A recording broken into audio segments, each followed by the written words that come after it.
Hello everyone, welcome to Eat Right with Nkosuah. Today I have Madam Sarah with me and we'll be discussing nutrition in the different stages of our life.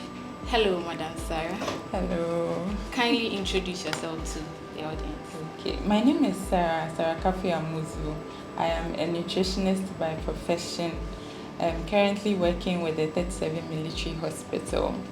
Okay, so there is this perception that nutrition is not so important. Can you please draw light to the importance of nutrition from conception to old age? So nutrition plays a very important role throughout the life stages. Nutrition is significant before, during conception, after childbirth, during childhood, throughout adolescence, and then adulthood.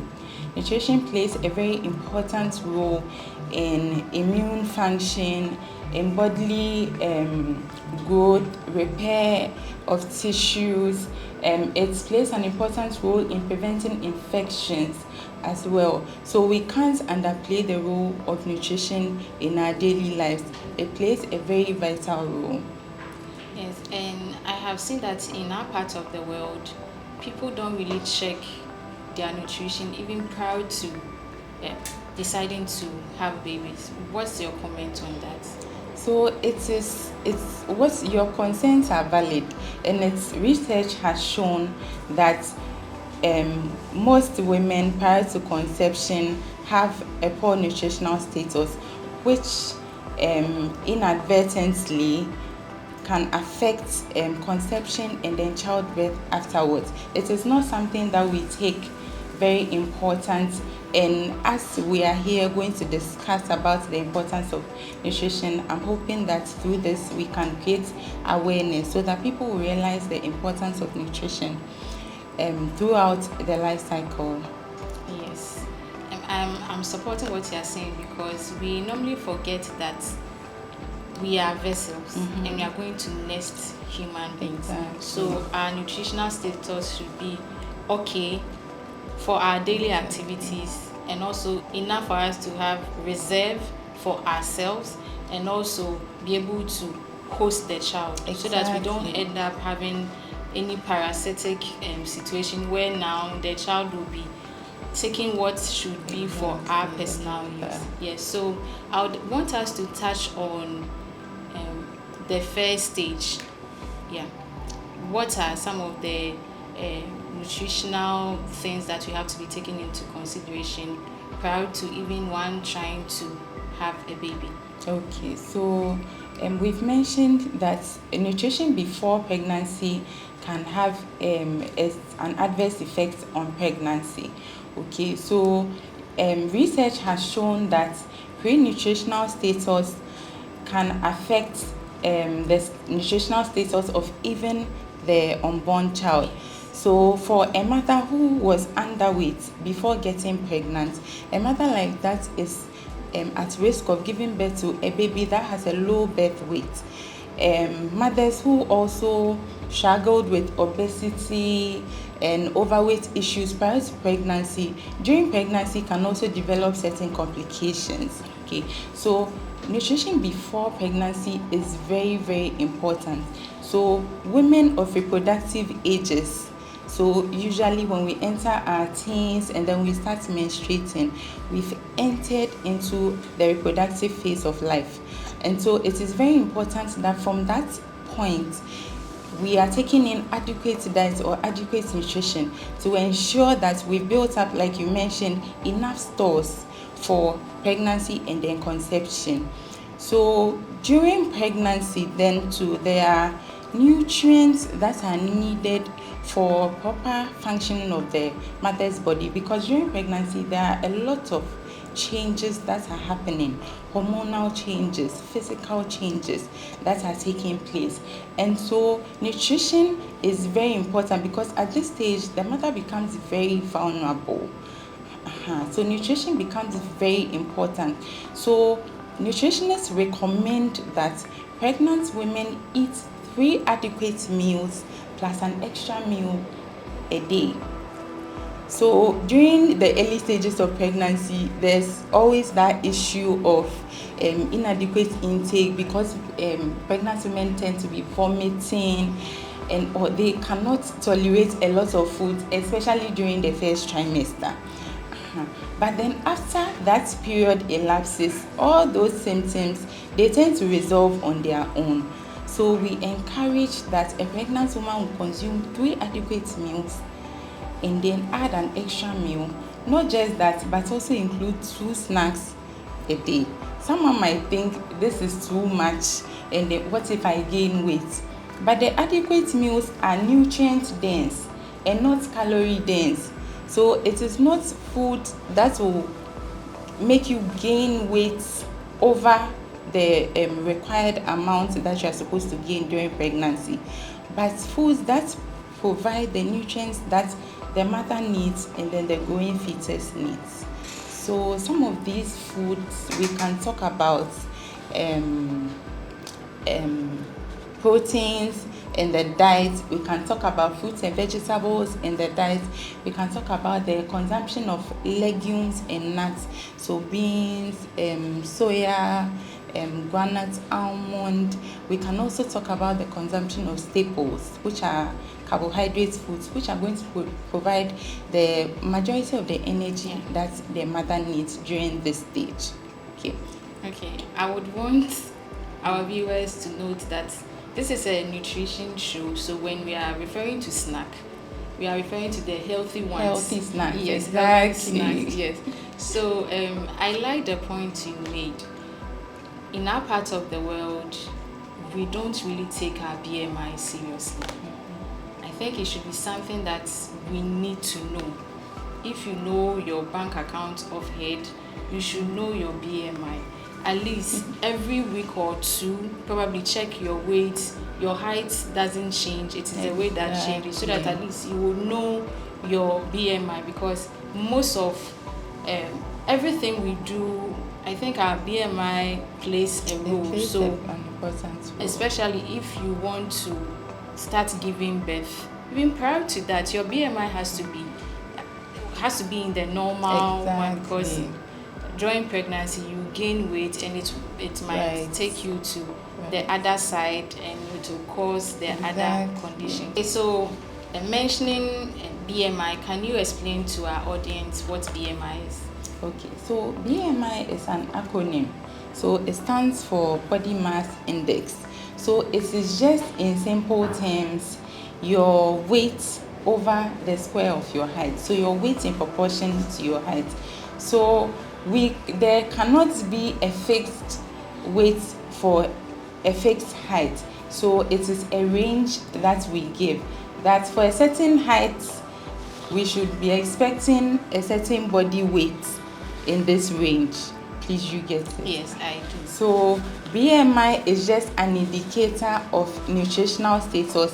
It can be used to determine whether a person is underweight. That is, if your BMI falls between the cutoff of 18.5, you are underweight. And a mother who is underweight before pregnancy, it's bad news. Exactly. You are at risk of giving birth to a low birth weight baby. It means your nutritional status is compromised before conception. Yes. And so it can have adverse effects. So the normal range should be above 18 to 24.5. That is when you divide your body weight over the square of your height. That is what gives us your BMI. Above this value, you are overweight or obese, which can also predispose the child to risk of obesity in future, in cardiovascular diseases. Yes, and we would have to take note that yes, your body weight will change, but for you to know the ideal one, it has to range between the 18.5 to 24.9. Let's say 24.5. Yes, at all the stages, make sure that you are within this range. This is the more reason why you need to go for consultation. Exactly. We all have important vehicles. Yes, we all have our phones, and we make sure we maintain it. it's very surprising that when it comes to this aspect, like we are not really bothered. Not at all, especially in our part of the world. Exactly. You have to be going for regular checkups to help with all these things. Yes. So you've mentioned the importance of nutrition before you give birth or you even conceive. Yes. What are some of the local foods that can be consumed to make sure that you are having enough nutrients, both the micro and then the macro? Okay, so it is good you mentioned that we have macro and the micronutrients. So the macronutrients are the nutrients that we consume in greater quantities. So we are talking about our carbohydrates, our proteins, and then our healthy fats and oils. Yes. So carbohydrates, sources of carbohydrates, we have our staples, our local foods, we have our yams, our grains like corn, rice, bread, we have wheat, banku, fufu. All those starchy foods are energy dense. They provide the body with a lot of energy, and so they should be included in the diet. About 60% of the meal that you consume pre-pregnancy or during pregnancy should be made up of carbohydrates. And then talking about the proteins, so we have animal proteins and then the plant protein. Yeah. So they are all good sources of proteins like meat, fish, eggs, milk, cheese, and plant proteins such as soya, walnuts. They all help in bodybuilding. You see, you are going to, like you mentioned, you are going to take seed. You are going to house life. And so it is important that the mother has built enough stores. And during pregnancy, the mother is also taking in for the fetus to also develop, because the fetus is now developing body organs, is now growing in the womb. And so protein is important for tissue growth and tissue building. And then we have the healthy fats and oils too that help in the absorption of fatty acids in our foods, and they also provide insulation from cold as well. And then when we come to the micronutrients, for pregnancy there are specific nutrients that pregnant women should take in particular. Number one is iron. Pregnant women are at a risk of getting anemia during pregnancy, and it's common in ladies because of menstruation during adolescence all through till we get pregnant. And then there's low intake. Research has shown that we take in low amounts of iron in our diet, especially in our part of the world. So it's always predisposing women to anemia. Anemia in pregnancy can have serious complications. So it can put the mother at risk of infections during labor and then delivery. And anemia can lead to preterm delivery. So the mother giving birth before the time. And then it can also lead to giving birth to a baby with a low birth weight. So ideally, every baby that is delivered should have a birth weight of 2.5 and above. If it falls below this 2.5, then it is a problem, it's a complication, and anemia can result in this as well. So iron is very important in the diet, and iron can be gotten from food sources like red meat. We can get it from poultry such as chicken, turkey. We can get it from fish. Iron can also be gotten from green leafy vegetables. The consumption of kontomire, ayoyo, dandelion, turkey berries, abedu. They contain good sources of iron. The only issue with the plant sources of iron, however, is that you need to include vitamin C in your diet so that the vitamin C will help the body to absorb the iron in these sources. And then there's also another important micronutrient during pregnancy, which is the folic acid. Ideally, every woman or every girl of reproductive age should be taking folic acid. But we don't. Like we said, in our part of the world, we don't do preventive. We are always doing Sadly. exactly, and it doesn't help. So folic acid should be taken immediately you are in your reproductive phase. You start taking folic acid, but usually we see our women taking it after they conceive. Folic acid prevents birth defects called neural tube defects. And these neural tube defects, which is the improper formation of the brain and then the spinal cord, it occurs within the first few weeks of pregnancy. By the time it occurs, most women don't even know that they are pregnant. So if we were taking the folic acid before pregnancy, we would be able to prevent these neural tube defects. So folic acid can also be gotten from our green leafy vegetables, which are important sources of it. We can get them from fruits as well, and then certain whole grains, and then legumes. So whole grains like wheat, maize, corn, rice, and then legumes like beans. They also contain good amounts of folic acid as well. And then because the growing fetus has to develop bones, we also need calcium. So if you check the prenatal vitamins that pregnant women take, it is mostly iron, folic acid, and then calcium, because the baby or the fetus will be developing bones, and so there needs to be the intake of calcium. In the beginning, you mentioned about the parasitic effects of the fetus in the womb. The baby can draw calcium from the mother's bones if the mother is not taking adequate amounts of calcium in her diet. So calcium is also very, very important. And then other nutrients are like iodine, which we get in our salt, which is important for brain development of the baby. Otherwise, it can lead to mental issues in as the baby grows up and then in later stages of life.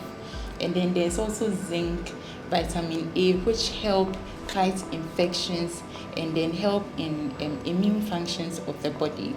I like the fact that you gave range of ingredients we can get these nutrients in. So this is to tell our viewers that you don't really have to be rich to eat right. That is very true. It always boils down to your selection. With this, I would want to say thank you to Madam Sarah.